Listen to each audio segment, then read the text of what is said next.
What do you got going on today, Chris?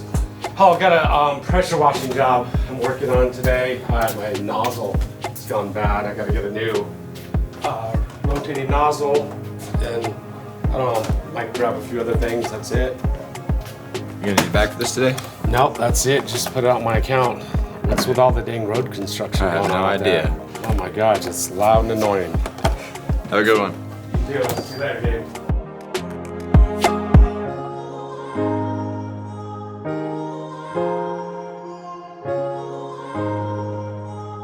So I'm getting ready to pressure wash. I'm just going to give you, a few of my tips to, make pressure washing a little bit faster, more efficient for you, and why I do some of the things I do. And first off, typically when I power wash or pressure wash, I don't like wearing whites because you're typically, if you're doing a fence and stuff like that, usually there's mud and dirt and you're gonna get dirty really fast wearing whites. So I typically don't wear whites when I'm pressure washing so I don't look so dirty when I'm done. That way when I go to the next job, I'm not looking all muddy and stuff. It just doesn't show up as much on clothes and pants like this that have some form of color.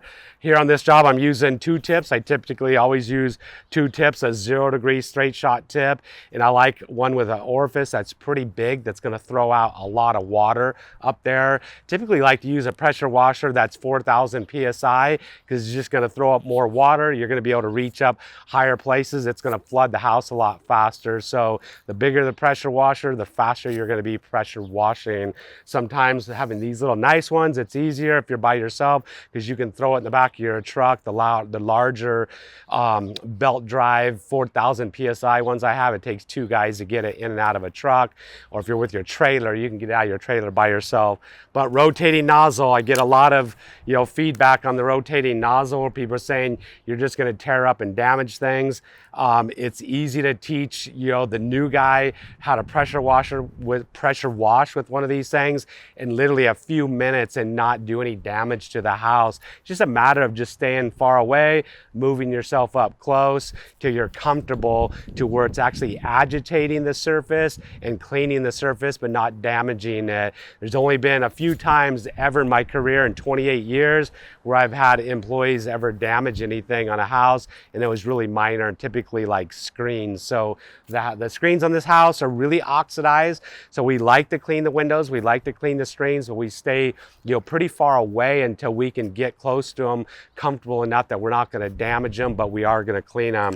So it's a rotating nozzle. The difference between this Mighty M nozzle and some of the cheaper ones that you would get from your do-it-yourself stores, this has a filter on it. So a lot of places like here, this is irrigation water, you can get debris in here that could damage your rotating nozzle. This has a high impact ceramic ball inside of it, so when it starts and it hits, it's not going to damage the ceramic ball. When you're using larger pressure washers like 4,000 psi pressure washers, those do-it-yourself ones that are smaller and black, they wear out significantly faster and you can damage them really easy with a 4,000 psi pressure washer because they don't have a high impact ceramic ball. It's a big difference with these industrial rotating nozzles. So if you haven't used one, I highly suggest you using one and having a filter on it.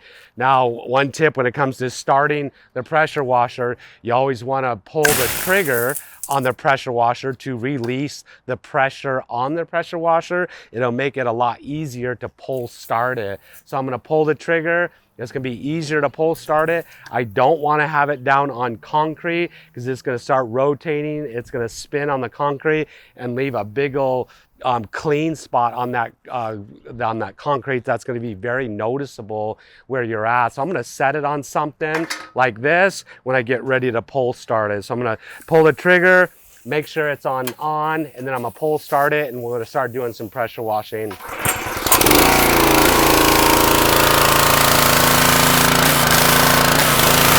So a couple final tips.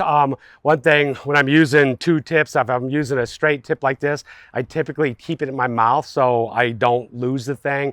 I don't want to set it down because then a lot of times you're not going to find it. So I'll just keep it in my mouth so I can switch tips. So I'll just keep it right here. And that just makes it convenient from not having to dig it out of my pocket. Another thing is when you switch tips, especially small tips like this, after you change them out.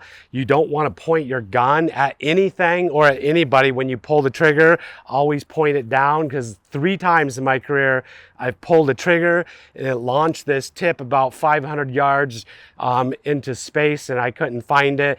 And the worst case scenario is it could hit somebody, hit a window, break a window if you're pointing at a window. So we just had it actually happen today. Pulled the trigger and it shot, but it shot down in the grass. So you want to pull your trigger, release your trigger, in a downward motion, not up in the air, not at anybody. It could be extremely dangerous. Final tip of the day.